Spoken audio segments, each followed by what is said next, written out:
This is part 2 of a very nice paper in physics, which is our section B. Question 1. A Perspex container has a 6 centimeter square base and contains water to a height of 7 centimeters. What is the volume of the water? The volume of the water, you simply follow the volume of a cuboid. Therefore, volume of a cuboid is LBH. Since the base is a square, therefore it's a square like it's actually this one here. The length and breadth is 6 by 6. Then the height is 7 for the water, meaning the volume of the water is that.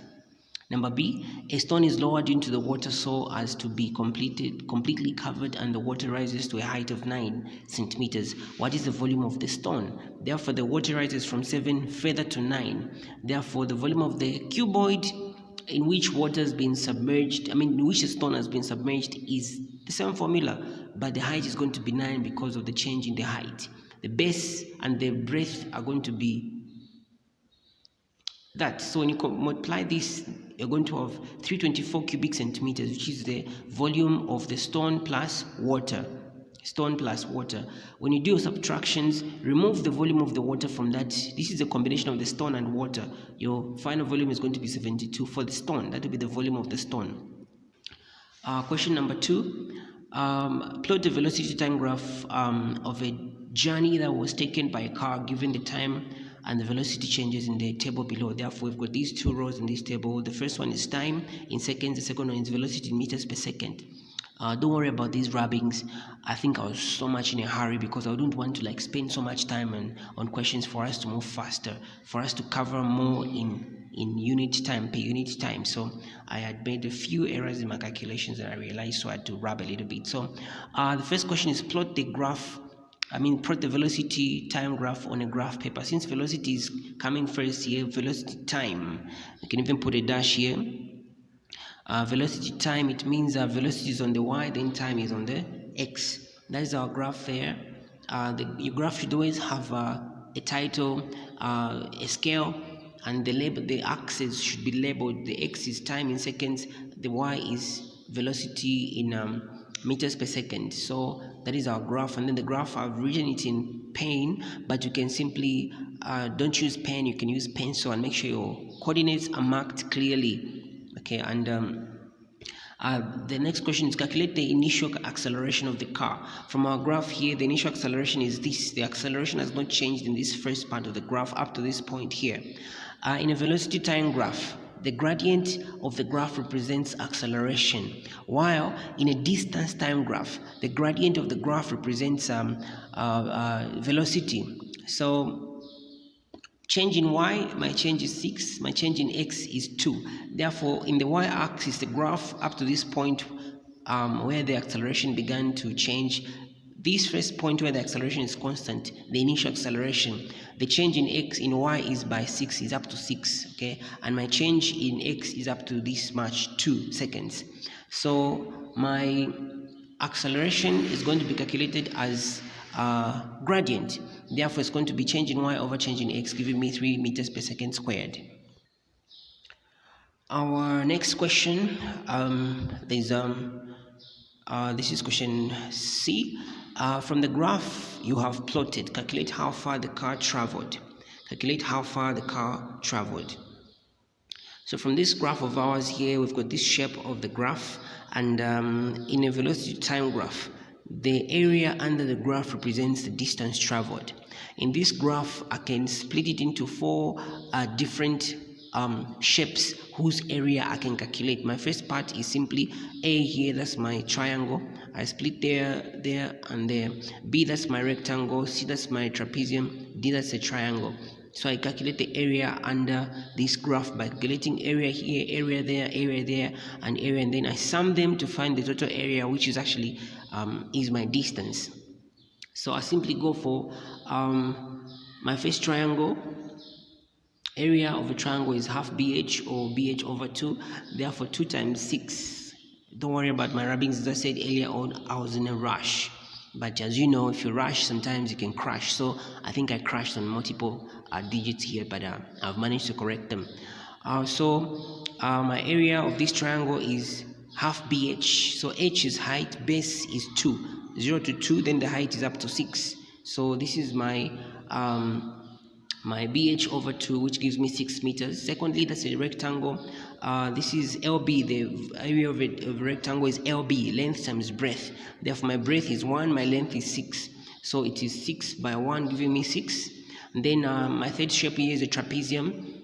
The formula is A plus B in brackets by H, which is my height, then over 2, which is a constant. Therefore, this side is my A, this side is my B. Although this one can be my A and my B, you just add them because it won't make any difference. Then my height is this part here, that's my height. And so I have my height is 1, my A is actually a 4, okay? A 4, it's not so clear, but this is 4 plus 6 because my other side is a 6, okay? It's a 6 over 2, giving me 5 meters, 10 over 5. This is 10 times 1 is 10 over 2 gives me a 5. Then the last one is a triangle, which gives me a 2 as my answer there, as my answer, a 2. So when I add all those values right there, my total distance comes to 19 meters. 19 meters. We can calculate that using equations of motion, but we're taught to use the graph. Okay. Number 3, a girl of mass 65 kilograms runs upstairs in 8 seconds. The stairs are 8 meters high. Okay, all of them. Take G to be 10 newtons. And the question follows, what is the girl's weight? Therefore, the formula for weight is mg. Weight is equals to mg. If we take g, which is this g here, to be 10, the mass, m is the mass, which is 65 times 10, or by 10, gives us 650 newtons. That will be the weight of the girl. 650 newtons. We go to the next part. In this part here, we're told to say the girl's gravitational potential energy when she reaches the top. Therefore, in the question, we're told that the height of the stairs is 8. And the formula for gravitational potential energy, which is GPE, is mgh. That's mass, gravity, height. Mass is 65, gravity is 10, height is 8. Therefore, this is more like weight. Mg is weight. This is weight times height. Therefore, when you calculate that, it gives you 5200 joules. That would be the GPE. And then her power, the formula is power is equals to weight over time, or the rate of doing work. Therefore, note to say the value of the energy that she gains is equal to the work that she does on herself and whatever she might be carrying. So the work done is actually 5200, okay, over 8 seconds, which is time, and the power is 650 newtons. 650 newtons that she actually generates as she climbs. The next question there, the figure below shows a simple AC generator, also known as an alternator. Therefore, we've got the south pole here, the north pole there, and the rotation of the coil. Okay, then you've got those parts right there, then you've got the resistor right there. So, question A, name the parts labeled X and Y. X, that's the carbon brush or graphite brush. And then Y, that is a slip ring, a copper slip ring. The rings rotate together with a coil, but the brushes don't rotate. That's why they're called brushes. They constantly brush to maintain contact. They brush against the copper rings, which are sometimes called the slip rings. These rings are not the same as the DC generator. Those rings are called slits. These are called slip. B, mention 3 ways in which the alternator can be made to produce more voltage. My answers there are increased velocity of rotation, of course, use a stronger magnet, and then the third one is increase coil length. Number 5, below is a figure showing a network of resistors. What current is flowing in the 6 ohm resistor? When you look at these resistors here, these are in series to each other, but both of them are parallel to this resistor here. So when you add these two, since they're in series, the total resistance that they're exerting here is 6 ohms, just like down here it is 6 ohms. Remember, current passes, or current is greater where there is less resistance. But when you look at these two resistances, or resistance here and resistance there, it's the same. So this current is going to split 50-50, 50% in the upper pathway, 50% in the lower pathway. Therefore, the current across this resistor will be 3 amps. But if at all the resistance was different, we would have made calculations, but here we're just using logic. So it's 3 amps. What charge passes through the 6 ohm resistor? The formula for charge is this. Charge is the product of current and time. Okay, so current times time gives us 15 columns. Therefore, current is 3, time is 5 seconds, which is this here, gives us 15 columns. C, what is the PD across the 6 ohm resistor? Potential difference of voltage is equals to IR, resistance times current. Therefore, our current is 3, the resistance is already given as 6. So the answer here comes out as 18 volts. That would be our resistance in this resistor here. So our next question, that is our question 6, and that's our last question in this paper. So a transformer figure below has 400 turns in the primary and 200 turns in the secondary. It's a step down, okay, because the primary is bigger than the secondary in terms of number of turns. Soft iron core, resistor in the secondary, primary coil, secondary coil. Yeah, so number A, the primary is connected to a 240 volt AC mains or supply. Calculate the secondary voltage, use the transformer equation. I'm using part of it, ignoring current. So this is part of the transformer coil. Number of turns in the secondary, primary number of turns, primary voltage, secondary voltage. When you replace these variables by the given values, you find that you have this as your unknown. When you cross multiply, your final answer or your primary voltage value becomes 120. So if this transformer takes in 240 and gives out 120, it's a step down. Okay, step down. Number B, explain carefully how a transformer works. The transformer sequence, the 4 steps that a transformer performs to perform its function. Number 1, alternating PD generates alternating current in primary coil.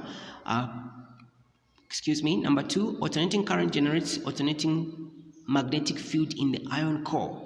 Okay, number 3, alternating field generates alternating PD in secondary coil. And number 4, alternating PD in secondary coil, alternating PD in the secondary coil generates alternating current in the closed secondary circuit. Therefore, the circuit has to be closed for current to be observed in the secondary coil. If it's not closed, then you're not going to observe current. You're not going to observe current being produced right there. So number C, if the current in the primary coil is 3 amps, calculate the current in the secondary coil. Take efficiency of the transformer to be 90%.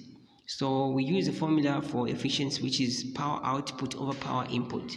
This power output is the same as power in the secondary over power in the primary times 100. But since we've already been given efficiency here, I simply just cancel out this 100 and apply this efficiency on the other side. This is 90%. Cent means 100. So it's 90 per 100, which is 90 over 100. 90 slash 100, 90 over 100. Giving me, when I divide it, give me 0.9. My primary voltage is 240 from the question up there, 240 supply. And then in the question I'm told primary coil current is 3 amps. Okay, 3 amps. So my primary current is this, my primary voltage is this, and then the secondary voltage is 120. Okay, as we calculated in our earlier part, 120. Therefore, when I replace all these variables, the current remains here. I make current my subject and do my algebra there. The current will come out as 5.4. If you observe very well, the current has moved from 3 to 5. While voltage moved from 240 to 120. Voltage is reducing, current is increasing. Therefore, this transformer is a step-down transformer for voltage, but step-down transformers for voltage are usually step-up transformers in terms of current. And these transformers are usually named by their effect on voltage. So this is a step-down transformer. This marks the end of this video. Thanks for watching, and remember to subscribe. Bye-bye for now, and see you in the next video. Cheers.